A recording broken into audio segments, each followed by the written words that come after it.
السلام علیکم ویئرس، کیسے ہیں آپ سب اور کیسا ہے آپ سب کے یہاں کا موسم؟ اور سب سے پہلے یہ بتائیں کہ کیسا ہے آپ سب کے اندر کا موسم؟ ہم امید کرتے ہیں کہ آپ سب اپنے حال میں خوش ہوں گے، اور اگر اداس بھی ہیں تو کوئی بات نہیں، یہ تو موسم آتے جاتے ہی رہتے ہیں۔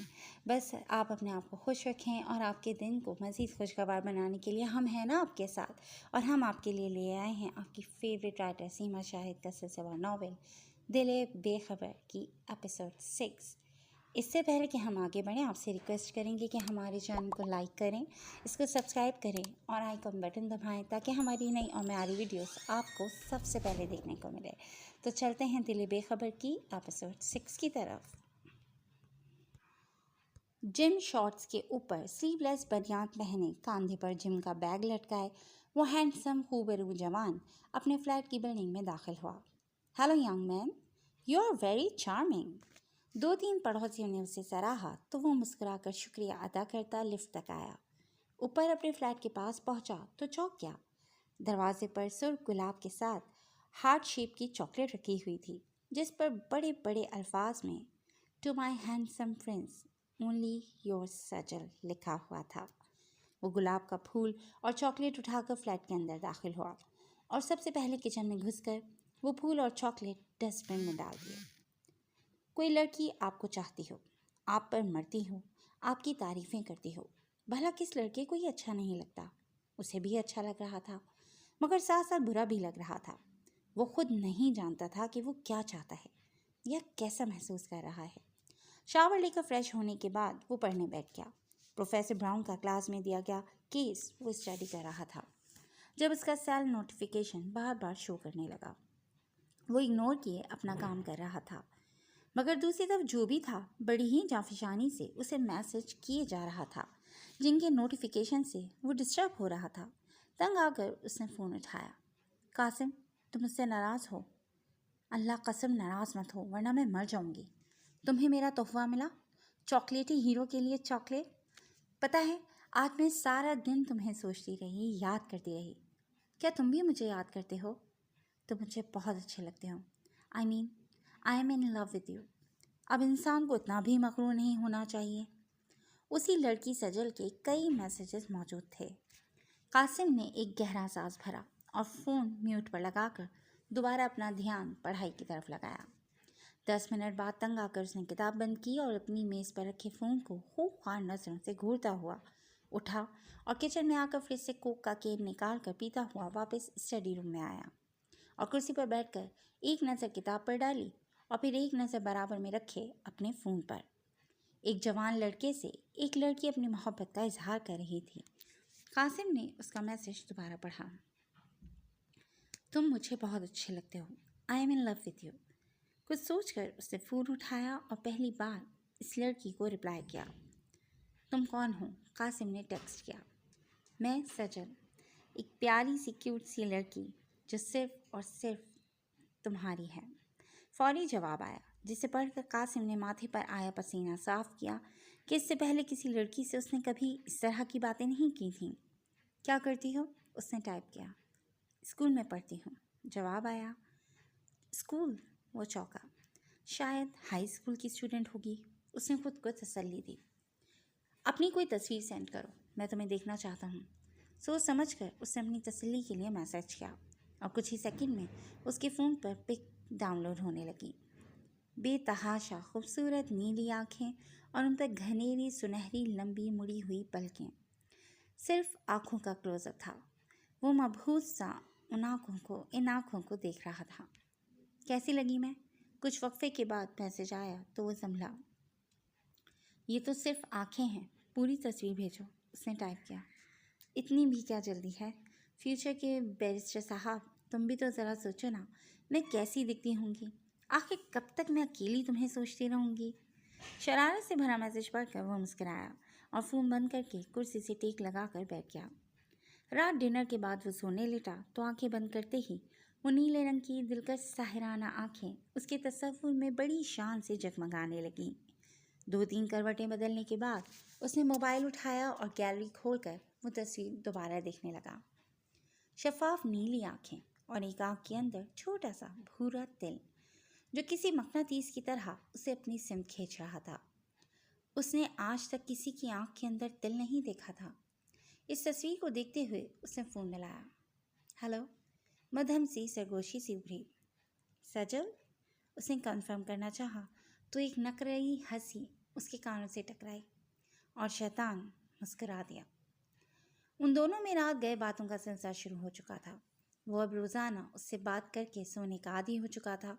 वो उसे बुरी तरह से अपना आदी बना रही थी और अब सैयद कासिम लोगारी उससे मिलना चाहता था, उसे देखना चाहता था।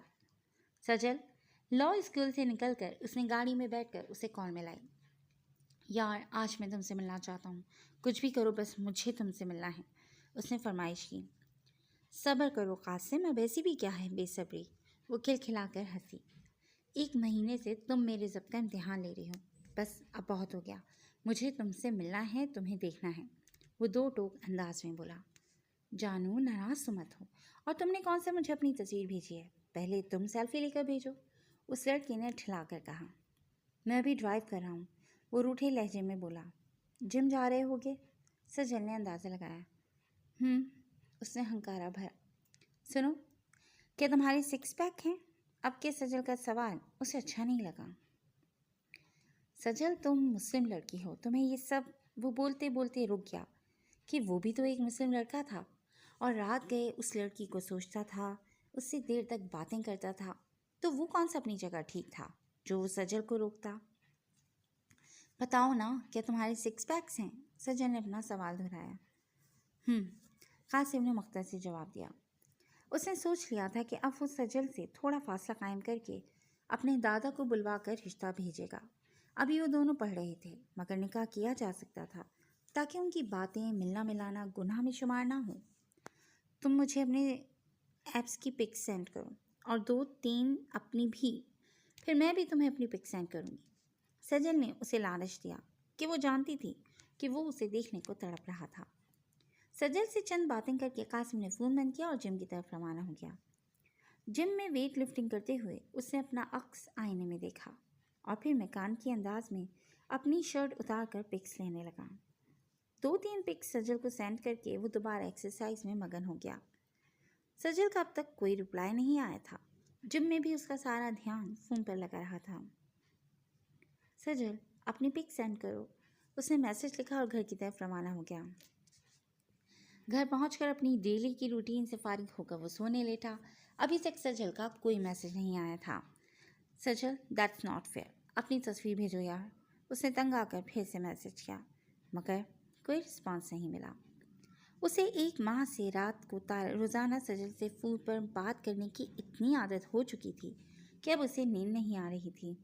और सजल न जाने किधर थी, ना वो फ़ोन उठा रही थी और ना ही मैसेज का कोई जवाब दे रही थी। वो रात उसकी आंखों में कटी थी। सुबह नाश्ता करने से पहले उसने एक बार फिर सजल को फ़ोन मिलाया। इस बार दूसरी ही बैल पर फ़ोन उठा लिया गया था। सजल, डैम इट गर्ल, तुम रात से कहाँ गायब थी? वो उसकी आवाज़ सुनते ही फट पड़ा। सॉरी कासिम, कल मम्मी की तबीयत ठीक नहीं थी, वो भराए हुए लहजे में बोली तो वो ठंडा पड़ा।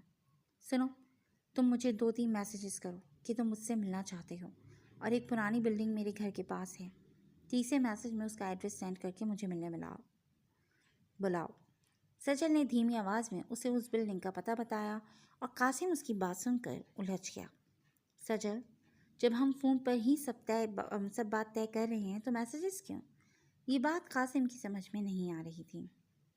मैं तुमसे मिलना चाहती हूँ, तुम्हें देखना चाहती हूँ, तुम्हारा हाथ पकड़कर बहुत सारी बातें करना चाहती हूँ, सजल ने जज्बाती अंदाज में कहा। तो मिल लो ना, रोका किससे है? जो एड्रेस तुमने बताया है मैं उधर आ जाता हूँ, वो नरमी से बोला। कासिम, सजल ने उसकी बात काटी, मैंने तुम्हारा नंबर कैथी के नाम से सेव किया हुआ है। तुम 3-4 मैसेजेस करके मुझे इसरार करके बुलाओगे तो मम्मी परमिशन दे देंगी, वरना भूल जाओ मुझे। वो आखिर में खफा होकर फ़ोन ही बंद कर गई। खफा हो गई है, कासिम ने बालों में हाथ फेरा और फिर उसके हाथ मैसेज टाइप करने लगे। Sajal, I want to meet you today. एक गहरा सांस भरकर उसने इस जज्बाती लड़की को अब दूसरा मैसेज टाइप किया। You have to come and meet me today. Sajal की हिदायत पर उसने 3-4 मैसेजेस करके उससे मिलने पर इसरार किया। ओके, तुम मुझसे नाराज़ मत होना, मैं आती हूँ। उसका जवाब 10 मिनट बाद आ गया था। कासिम ने घड़ी देखी, दिन के 9 बज रहे थे। वो सजल से पहली बार मिलने के लिए तैयार होने लगा था। और फिर आगे जो हुआ वो आप जानते हैं। कमरे में खामोशी छा गई थी। कासिम अपनी बात मुकम्मल करके अब फिर से छत की तरफ देखना शुरू हो गया था। तुम्हें ट्रैप किया गया है। काफ़ी देर बाद जस्टिस इफ्तिखार लाहौरी की आवाज़ उभरी। जानता हूँ, कासिम ने अक्खड़ लहजे में जवाब देकर सैयद इफ्तिखार लगारी और जोहान दोनों को हैरान कर दिया था। सजल बलोच रातों रात गायब हो चुकी थी। 10 दिन से ऊपर हो चुके थे और उसका कुछ पता नहीं चल पा रहा था। जमान करीम, उसका बेटा हमजा करीम और उनकी पार्टी के लोग लंदन का चप्पा चप्पा छान चुके थे, पर सजल को खुदा जाने आसमान खा गया था कि ज़मीन निकल गई थी। कुछ पता नहीं चल रहा था। ये जमान करीम और अरबाज करीम दोनों भाइयों का गुस्सा और तेज से बुरा हाल था। महरमा, जमान करीम ने अपनी भतीजी को आवाज़ लगाई। यस अंकल, वो जो बाहर जा रही थी उनके पास आई। ज़रा अपने डैड को फ़ोन मिलाओ। जमान करीम ने सर दबाते हुए उसे हिदायत दी। महरमा ने एक नज़र उन्हें देखा, फिर साइड पर रखा स्पेशल फ़ोन का क्रेडल उठाकर नंबर डायल किया। डैडी, अंकल आपसे बात करना चाहते हैं। वो फ़ोन जमान करीम को पकड़ा कर वहीं बैठ गई थी। अब्बास, उस लड़की का कुछ पता चला? नहीं भाई साहब, उसका बाप भी सारी फैमिली के साथ गायब हो चुका है। ऐसे कैसे गायब हो गया? तुम्हारी सिक्योरिटी किधर थी? जमान करीम चिल्लाए। सिक्योरिटी कैमरे में कोई फुटेज नहीं है, लेकिन मुझे शक है उसको गायब करवाने में उस सहाफ़ी अहसन खान का हाथ है। अरबाज करीम ने संजीदगी से कहा। शक? किस बुनियाद पर? वो 2-3 बार करीम विलास के बाहर देखा गया है और आप तो उसे जानते ही हैं। हमारे शुगर मिल से मनी लॉन्ड्री के सारे सबूत उसी ने इकट्ठे किए थे। अरबाज करीम ने ठंडे लहजे में जवाब दिया। तो पकड़ो उसे, इंतजार किस बात का कर रहे हो? जमान करीम फुंकारा। वो भी गायब है, उसका भी कोई अता पता नहीं मिल रहा। अरबाज ने बेचारगी से जवाब दिया। बमुश्किल कुछ माह में हमारे केस पर फैसला सुनाया जाएगा और ये मुखालिफ पार्टी वाले किसी भी सूरत सेटलमेंट करने पर राज़ी नहीं हो रहे। बड़ी मुश्किल से जज को फंसाने का प्लान बनाया था और वो लड़की गायब हो गई। अब क्या ऐसे ही हाथ पर हाथ रखकर बैठे रहें? इंतज़ार करें कि वो हमारे सर पर चढ़कर नाचें? जमान करीम फट पड़ा। तो आप बताएं क्या करना है? अरबाज करीम ने संजीदगी से पूछा। राना को कहो उस तंजीम को मज़ा चखा दे कि ये बरसों याद रखें। जमान करीम ने सर्द लहजे में खून आशाम खेल की इजाज़त दे दी थी। वो भी एक खूंखार दरिंदे राना कलीमुल्ला को, जिसको वो अपने दौरे हुकूमत 2014 में भी आजमा चुके थे। ये उनके दौर में वज़ीर क़ानून था, उनका राइट हैंड, और इससे बड़ा कातिल सफ़ाक आदमी उनकी पार्टी में और कोई नहीं था।